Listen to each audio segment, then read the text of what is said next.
Hi everyone, welcome to this session of Author's Life. Today I'm joined by Vidya Gopinath and we're going to have a chat about her poetry collection, Rainbow on the Horizon.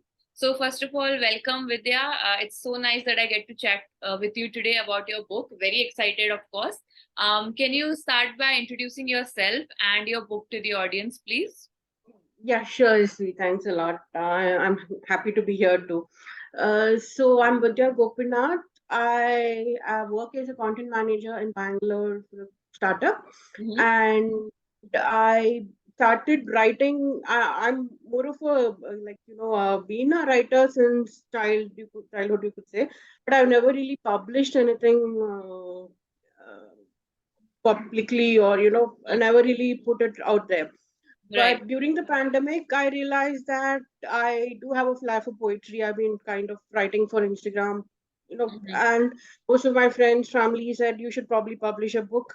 And that's when my first book to voice, Book Your Feelings, happened, for which I received the Ukiyoto award.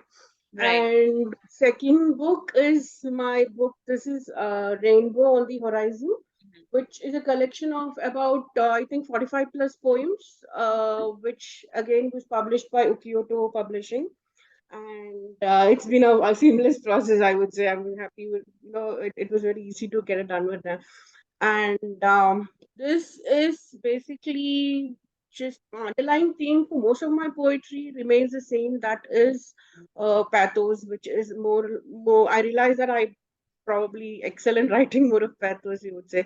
So, but this poem has poetry, Rainbow on the Horizon, especially is though it has like a patho theme around it. Mm-hmm. It ends with more of a on a, like, a hope somewhere in it. So that's how this it's available on Amazon and Okyoto Publishing Right. website as well. Yeah. Yes.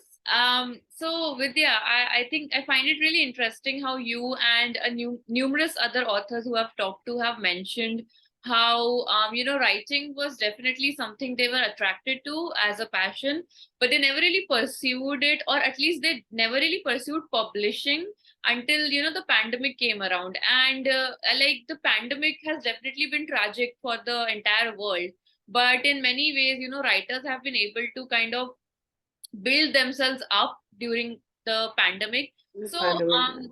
yeah, and like you mentioned, you also got around to publishing during the pandemic, right? So can you tell me a bit about how do you think you, or just writers in general, got that sudden inspiration to start putting their work out there during the pandemic? Yeah. So I cannot say about others, but for me personally, I would say my, like, basically my profession, even if it is writing, that came in between my, pursuing it as a creative, or maybe my publishing a book or whatever. So I was more busy pursuing that than, getting something out there. Mm-hmm. But when the pandemic hit and I was sitting at home working from home, Mm-hmm. when it was more flexible, when I had, and especially being connected to a lot of people with book groups and all, I got back into reading also, you could Mm. say. So I got connected with a lot of people who are reading, book groups and things like that and all that. Right. And inspiration, we, and for a couple of us were like, we used to write poetry, or maybe one line from here, one line from there, you connect and do like that. So Right. it kind of sparked my interest more into writing, you could say. And Okay. also the main thing, because nature kind of influenced me a lot at that point of Mm. time. Because Right. sitting at home, there were quite a lot of articles about how different animals or different species of birds are coming out. You never seen them Mhm. before, like, because Right. of the Right. traffic and stuff. Yeah, so that was also kind of inspiration, you could say, to my poetry, so more or less. I think I definitely find it very influential in a way that so many writers just like yourself have been able to kind of begin their journey into publishing even though it was during the pandemic time. So talking about publishing, before publishing comes writing, right? So you mentioned that you've always had a passion for writing. It's only publishing that it's in the last few years that you got into the publishing world. So Can you talk a bit about, your history with writing, not just poetry, but like writing in general? Okay. So like I said, I've always been fascinated with books, reading, writing per se. Right. So as a kid, also I've kind of written a lot of poetry or verses, or just for like competitions and essays and things like that. Mm-hmm. So creatively, but never really, and for college magazines, Mm-hmm. articles, and things like that, Right. mainly. But never really pursued it mainstream as stories or anything like that. Never really done that. Though I have started a couple of in between, but never completed it and things like that. Mm-hmm. But yeah, I guess just poetry was just sudden on the spur of the moment thing. But that's where I found it was more seamless, the whole entire process for me with poetry, Right. kind of. So Right. I love the way you use the word seamless, because when I was reading your poetry in this collection, I did realize how visual your writing is. How it feels like, it comes very natural to you putting words, one by one consecutively to each other. I feel like I wanted to mention that. I feel like your writing is very visual. thank you. So talking about your book, Rainbow on the Horizon, the title itself is so visual, right? And I really like how you mentioned that, the underlying message to this collection is invoking hope, right? Yeah, So you have so many, like around 40 poems in this collection, right? 45, yeah. Right, right. And you mentioned that you post a lot of poetry on your social media as well. So how did you come around to, collecting all the poems that you might already have, or maybe how did you start writing for this collection, particularly Uh, something that involves invoking hope? Yeah, so basically, I didn't actually think about it as getting in publishing a second book, because first was already out, and then I was writing on social media again, Right. and then I realized that I already had like a collection of 45 plus poem without me realizing it. Okay. So then and most of them had like a common theme around it somehow or the Mhm. other. So then I realized that okay, this is my time again. I should put out my I second book. see. Yeah. So then that's Okay. how that thing came.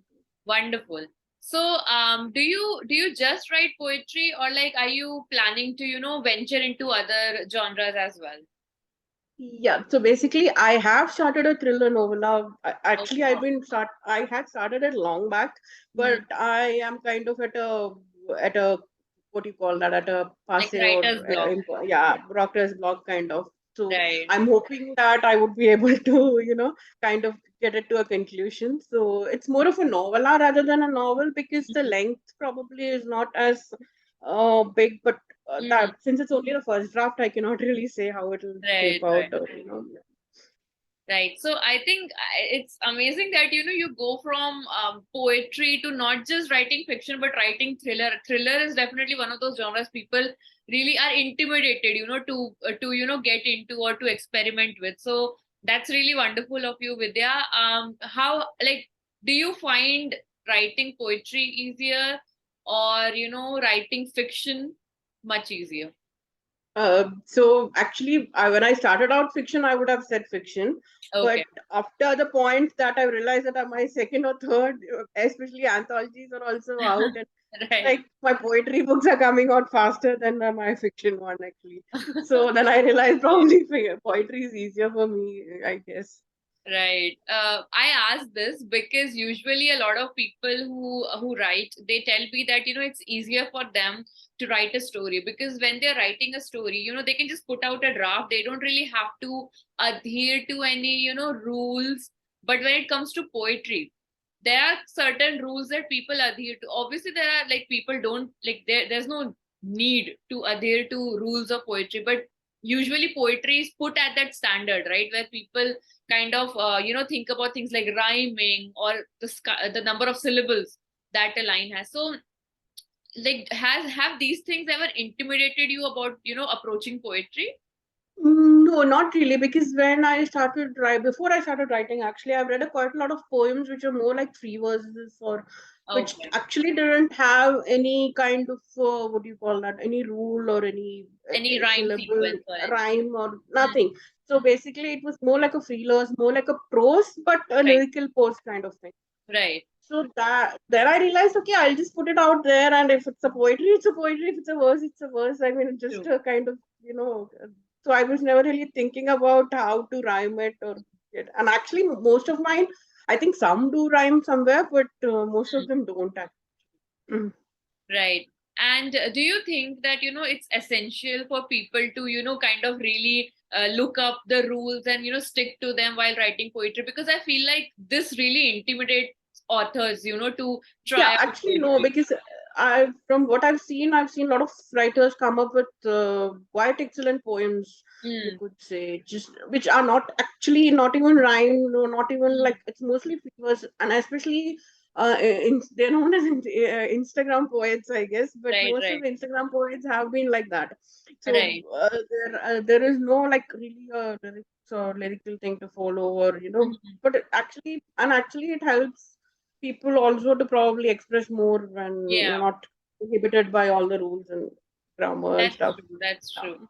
I also really like how you mentioned Instagram poets because I feel like social media has definitely really helped writers to, not be scared of experimenting that much, So Yeah. because you post so much on Instagram, your poetry is out there on Instagram, you're also releasing books. So do you have any kind of advice, for authors who might be attempting poetry?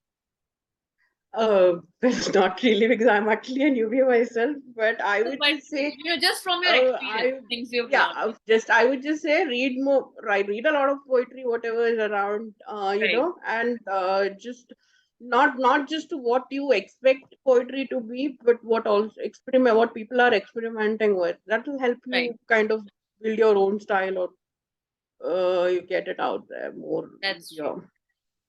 Right. I feel like it's really important for people to just, just write and put it out there, to build that confidence, to put out your writing and, get I think, constructive criticism on it as well. yeah, definitely. Right.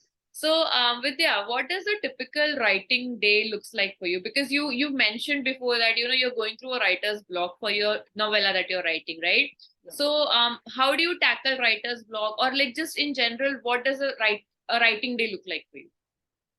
So I don't actually have like a lighting day. I'm not really sure when it strikes me. Something comes up, and I will just leave everything. Probably go run, scribble it down on my notepad on my phone, or just somewhere, so that I can take it back up and build on that. But Right. poetry, especially, I've never really had any issues. Because mornings with my morning cup of coffee or tea when I'm writing, that's when it actually strikes me a lot. So Okay. Instagram posts might usually go up around that time. Right, So right. which is like, and my poetries are like very short, not too long, or unless it's required for a particular book, or for that reason. But otherwise, my poetries are like 4 5 lines, maximum 10 lines, if Mm-hmm. goes longer also. So writing those have been very easy. Mm-hmm. It's always been very quick and fast for me. Mm-hmm. But for the novella, yeah, it's been taking me a long time. Mm. I'm kind of stuck at an impasse at particular times. But yeah, I don't really have like follow like a typical work day, because I have another profession which takes Right, up most right. of Of course. my time. Yeah, but yeah, writing is just like, it just happens when it happens. There's no particular time that something Right. strikes me, or So you just approach writing when inspiration strikes you, when basically. the inspiration strikes me. Yeah. Right, right. So also, how do you manage like a busy day, a busy work day with a day where you that inspiration is really striking you, So how do you manage that balance? So my go-to is always my phone, which Right. I has a notepad where I normally take down whatever thing is striking me at that point of time. And if I Okay. do have a time to open a laptop, Mm-hmm. away from my work, and if I can just uh, bring in a chapter there, and if that's Right. how it is happening, then I just write it up. But I always make sure that whatever comes to my mind, I have to take it down then, because over a period of time, it might change, or I may not remember the exact Right. what I was Yeah. thinking of. So yeah, concept or context. So that's how I do it, and then I get back to it when I at Mhm. leisure after work, Right, right. and then draft it into Yeah, words I think better. it's really important, to note down when when there are ideas in your mind, because you think that you'll remember them, but often you don't, right? No, no, no, no, definitely not. I know that very clearly. Yeah, because in case I do forget sometime, Mm, then I will not, at least not in the exact same process or in mm, exact same right. flow that I was thinking of. I might get a gist of what I've actually been thinking, but not really in the format that I wanted to. Right, right. So I think that itself is a great advice. I feel like, to have a phone, like your phone with you, or just like, a tiny diary with you where you can jot down ideas, on the go. So I think we've come to the conclusion of this session. Although I would like you, Vidya, to, read maybe one or two poetries from your book for the audience. Uh, yeah, sure. I will just wait. Okay, this one is from my poem called If Wishes Had Wings. Hmm. So it goes like, if wishes had wings and could fly, it would float ahead to cast a net so high and Hmm. catch the dreams that soar above, leaving our regrets behind in the dust. Hmm. Beautiful. Would you like to read another one? Uh, Take your time. It's okay. yeah, sure.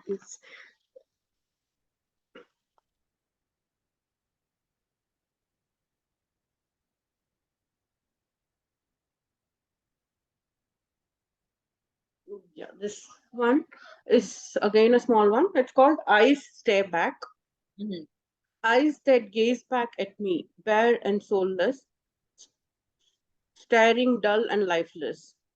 And the face that gaped back, I didn't realize it's mine, till the reflection in the mirror beckoned me to it. Beautiful. Like I mentioned before, Vidya, I feel like your writing is very visual, and Thank you. with that, I would like to conclude this session. So thank you so much, Vidya, for having this chat with me, and I'm sure our audience has learned a lot from you. Oof.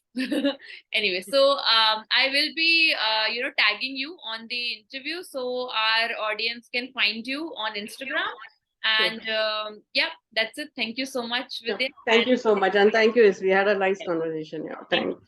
Bye. Bye.